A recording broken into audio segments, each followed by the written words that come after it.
చాలా సంతోషం అండి. చక్కని పాట పల్లవివచనం పాడి వినిపించిన సిస్టర్కి సంఘం తరపున వందనాలు చెల్లించుకుంటున్నాను. మన యేసుక్రీస్తు వారు శిలువ మీద పలికిన మూడవ మాటని మన మధ్యలో ఉన్న అన్నగారు సుందరరాజు అన్న గారు ముందుకు వచ్చి మాట విషయంలో మనకెంతో వివరణ ఇవ్వాల్సిందిగా మనం అందరం మనవి చేస్తున్నాం. మరి ఈ సమయాన్ని సుందరరాజు అన్న గారికి అప్పగిస్తున్నాం.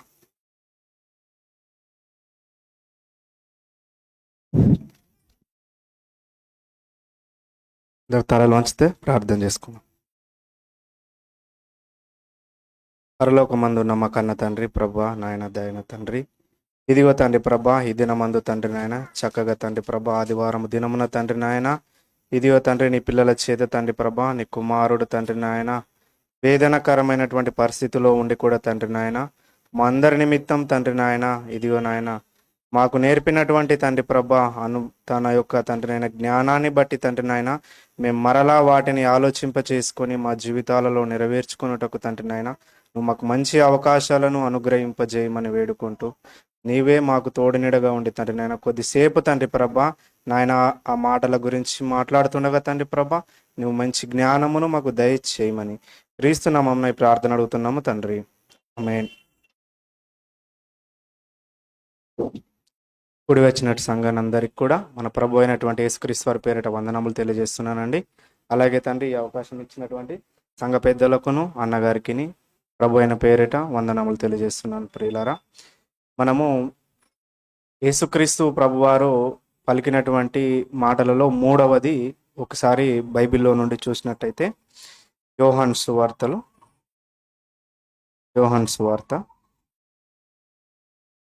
19వ అధ్యాయము 25, 26, 27 చదవండి. ఆయన తల్లి సహోదరియు క్లోప భార్య అయిన మరియయు మగ్దలేని మరియయు యేసు శిలువ యొద్ద నిలిచి ఉండిరి.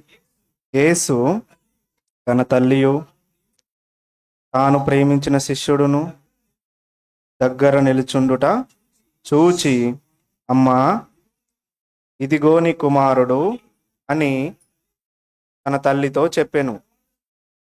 తరువాత శిష్యుని చూచి, ఇదిగో నీ తల్లి అని చెప్పెను. ఆ గడియ నుండి ఆ శిష్యుడు ఆమెను తన ఇంట చేర్చుకొనెను.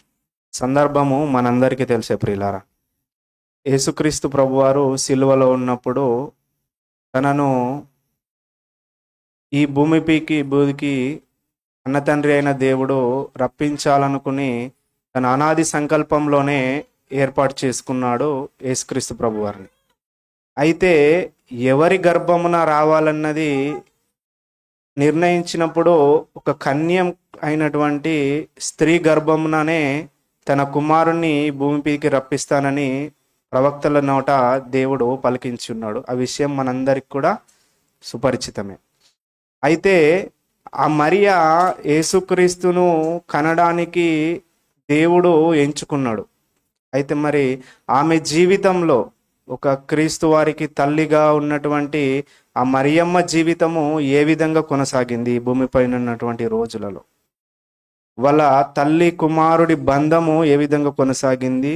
ఆమె క్రీస్తును ధరించిన నాటి నుండి ఇదిగో క్రీస్తు సిలువలో ఈ భూమిపై నుండి పైకి తండ్రి యొద్దకు వెళ్ళినటువంటి సందర్భం వరకు కూడా ఆమె జీవితాన్ని కొన్ని వచనాల ద్వారా మనం కొద్దిసేపు ఆలోచిద్దాం ప్రియులారా.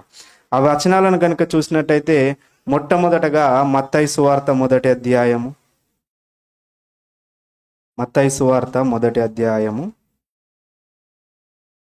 18వ వచనం ఒక్కసారి చదువుదాం ప్రియులారా. యేసుక్రీస్తు జనన విధం ఎట్లనగా, ఆయన తల్లి అయిన మరియా యోసేపునకు ప్రదానము చేయబడిన తరువాత వారేకము కాకమునుపు ఆమె పరిశుద్ధాత్మ వలన గర్భవతిగా ఉండెను. ఆమె భర్త అయిన నీతిమంతుడయ్యుండి ఆమెను అవమానపరచనొల్లక రహస్యముగా ఆమెను విడనాడు ఉద్దేశించెను. సందర్భం ఏంటిదంటే, మరియమ్మకు ఆల్రెడీ యోసేపు గారితో ఎంగేజ్మెంట్ లాంటిది, ప్రదానము చేయబడింది. ప్రదానము చేయబడింది కానీ వారిద్దరు ఇంకా వివాహం జరగలేదు. వారిద్దరు ఏకము కూడా శారీరకంగా కానీ ఇంకా ఏకంగా కూడినట్టుగా సందర్భం లేదు. కానీ జరుగుతున్నటువంటిది ఏంటిది? పరిశుద్ధాత్మ వలన ఆ మరియమ్మ ఏమైంది? గర్భము ధరించింది. ఈ విషయము ఆ నోట ఈ నోట ఏ నోట దాకా వచ్చిందంటే ప్రియులరా, యోసేపు దాకా వచ్చేసింది. ఆనాడు ఉన్నటువంటి సమాజం ఏ విధంగా చూస్తుంది? యోసేపు ఏమనుకోవాలి? యోసేపుకు తెలుసు, ప్రపంచంలో ఆ సమాజంలో ఉన్నటువంటి మనుషులకు తెలియకపోవచ్చు, వారిద్దరూ ముందే మరి కూడుకొని ఉన్నారు కావచ్చు, కానీ అయిపోయింది కావచ్చు అనుకుంటారు. కానీ యోసేపుకు మాత్రము 100% క్లారిటీ, ఎందుకంటే తానే ఆమెను వివాహం చేసుకోబోయే పురుషుడు. ప్రియులారా, ఆమె అటువంటి స్థితిలో ఉన్నటువంటి ఆమెను యోసేపు ఏం చేస్తున్నాడంటే ఆమెను అవమానపరచాలన్నటువంటి ఉద్దేశము యోసేపు గారికి లేదు. ఎందుకంటే ఆయన నీతిమంతుడు. ఆమెను ఒకవేళ బయటకి విషయం తెలిస్తే ఆనాటి ఉన్నటువంటి ధర్మశాస్త్ర ప్రకారము ఆమెను రాళ్లతో కొట్టి చంపివేయాలి, రాళ్లతో కొట్టి చంపేయాలి. ఇటువంటి స్థితి ఒక స్త్రీకి నేను తీసుకురావాలన్నటువంటి ఉద్దేశం లేనటువంటి యోసేపు, నీతిమంతుడైనటువంటి యోసేపు ఆమెను రహస్యముగా విడనాడు ఉద్దేశించిండు. ఎందుకు ఇటువంటి స్థితి వచ్చింది? వద్దు నాకు అని తనను తానుగా ఆమెను విడనాడు ఉద్దేశించుకొని ఆలోచన చేసుకుంటున్నప్పుడే దేవుడు వెంటనే ఏమని చెప్పేసిందంటే, యోసేపు నువ్వు ఎటువంటి సందేహపడాల్సినటువంటి అవసరం లేదు. ఆమెకు గర్భము ధరించింది ఏ విధంగా అంటే పరిశుద్ధాత్మ వలన జరిగింది. ఇదిగో మెస్సియ రాబోతున్నాడని ప్రవక్తల ద్వారా అనేకుల చోట నేను రాయబడి ఉన్నాను అన్నటువంటి సంగతి నీకు తెలుసు కదా అంటే, అవును తండ్రి అని ఆ మాటకు విలువిచ్చినటువంటి యోసేపు ఆమెను ఆనాటి నుండి చక్కగా ప్రతి ఆమె గర్భము ధరించినది మొదలుకొని ఆమె ప్రసవం పిల్లలను పెంచడం విషయంలో ప్రతి విషయంలో కూడా ఆమెను ఎంతో గౌరవంగా చూస్తూ ముందుకు వెళుతూ భర్తకు ఉన్నటువంటి బాధ్యతను నెరవేర్చినటువంటి యోసేపు గారి జీవితాన్ని చూస్తాం ప్రియుల. కానీ ఇదిగో మరియమ్మ జీవితం ఏమైపోయింది? ఆనాడు ఉన్నటువంటి సమాజంలో ఆమె పేరు అనేది ఏ విధంగా అయింది ప్రియులారా? చెడుతనమునకు గుర్తుగా అయిపోయింది. ఆమెను ఒక రకమైనటువంటి అసహ్య కార్యముగా చూడడం మొదలైంది. ఇటువంటి స్థితిలో ఉన్నటువంటి వారిని దేవుడు ఆ సమాజం మధ్య ఉంచకుండా అక్కడి నుండి వేరే దేశానికి నడిపిస్తున్నట్టుగా చూస్తాం ప్రియులారా. అక్కడి నుండి వేరే దేశానికి వెళ్ళిపోయినట్టుగా చూస్తాం. ఇదే విషయాన్ని మనం చూసినట్టయితే లూకా సువార్త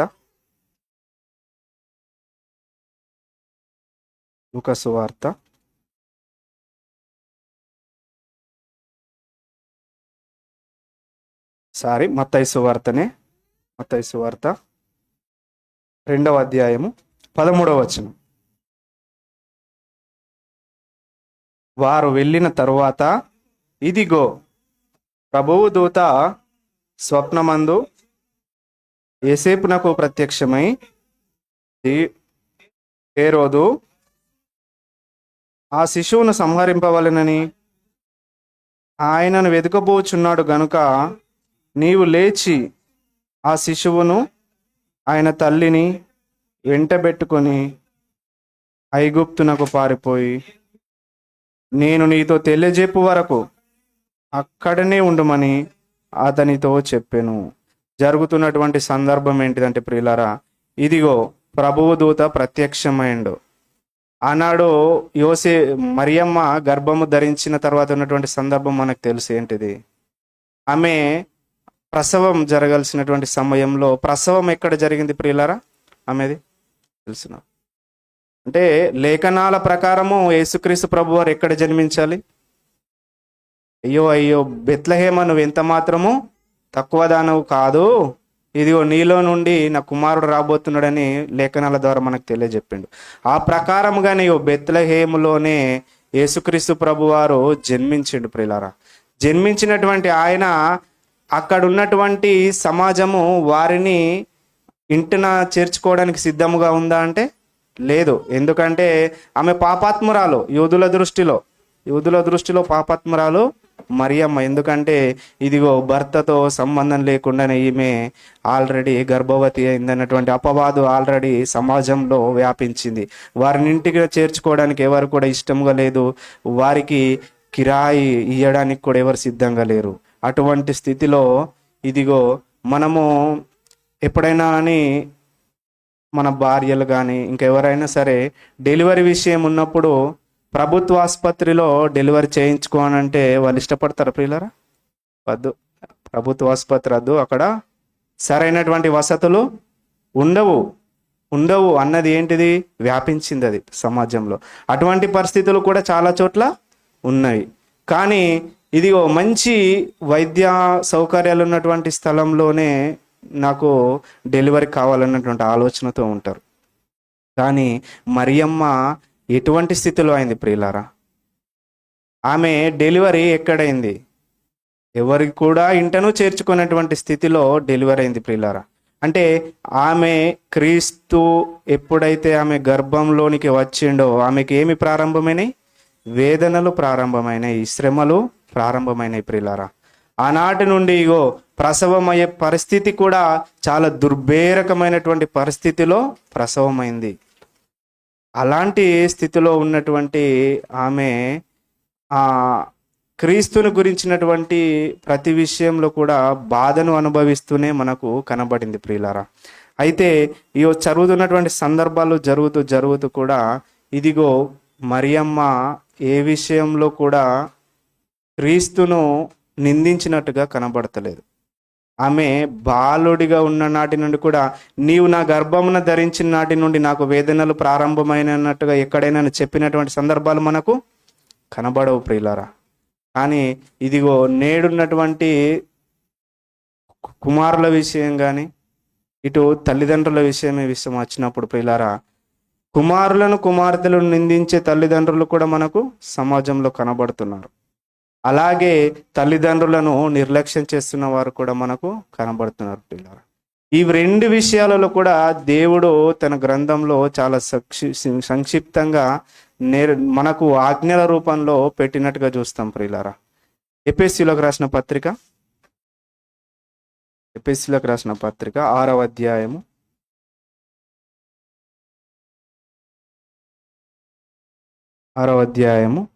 1వ వచనం. పిల్లలారా, ప్రభువునందు మీ తల్లిదండ్రులకు విధేయుడయుండుడి, ఇది ధర్మమే. ఇంకో వచనం.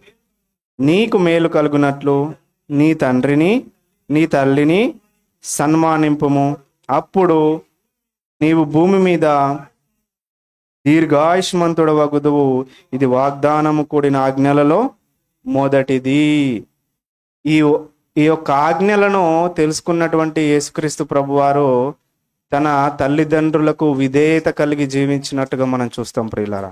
తన జీవితం అంతయు కూడా తల్లిదండ్రులకు విధేయులుగానే ఉన్నాడు.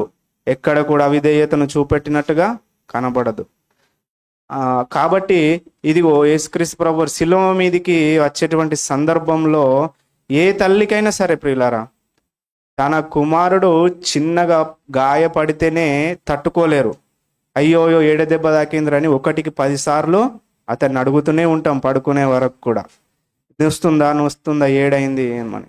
కానీ ఇదిగో తనను కన్నది, పెంచింది, తన స్వరక్తాన్ని ఇచ్చింది కన్నటువంటి కుమారుడు శిలువ మీదికి వెళుతున్నాడటువంటి సందర్భము ఇతరుల ద్వారా తెలుసుకొని పరిగెత్తుకొని వచ్చేసరికంటే ఆయన రక్తముతో ఆల్రెడీ తడిసి ముద్దయిపోయినటువంటి శరీరాన్ని చూసి ఆ తల్లి ఏ విధంగా తట్టుకున్నదో మనం ఊహించడానికి కూడా మనకు ఊహకు అందది ప్రియులారా.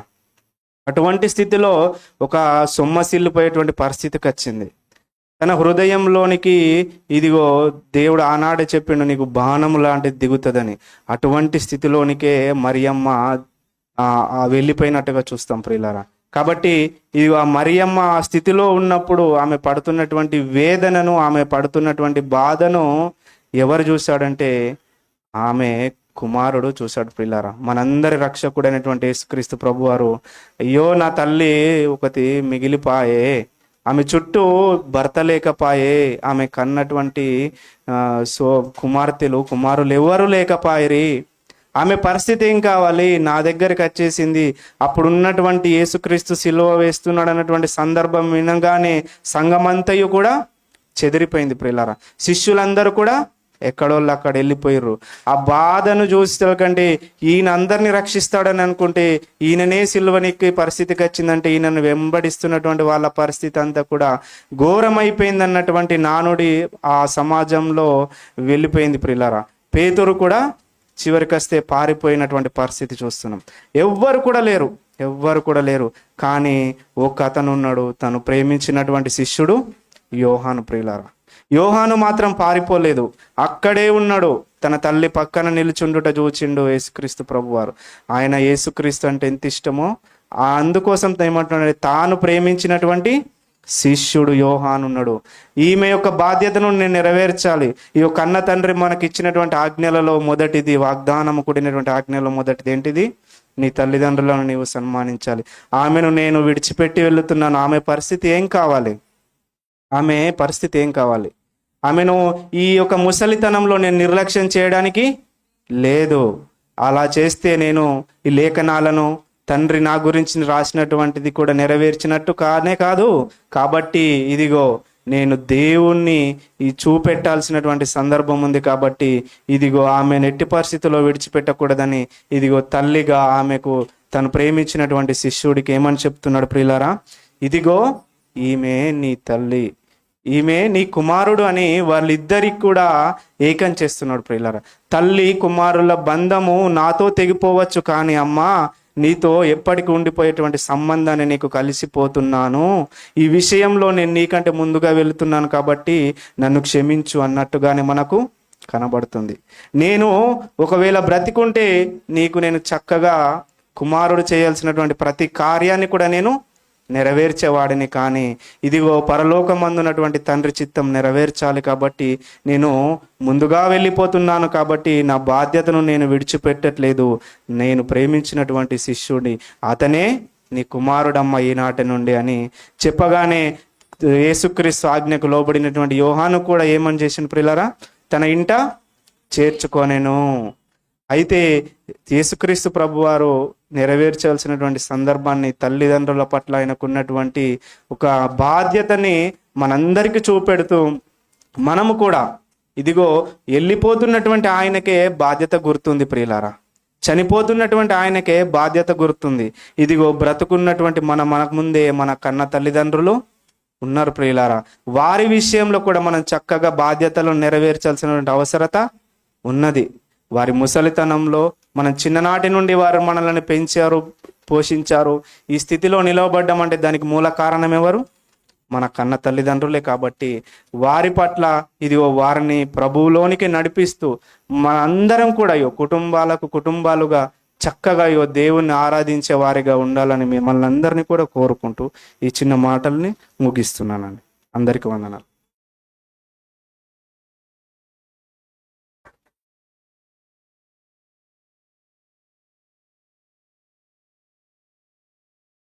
వారు శిల మీద పలికిన మూడవ మాటను చక్కగా వివరించిన రాజన్నయ్య గారికి సంఘం తరఫున వందనాలు చెల్లించుకుంటున్నాను.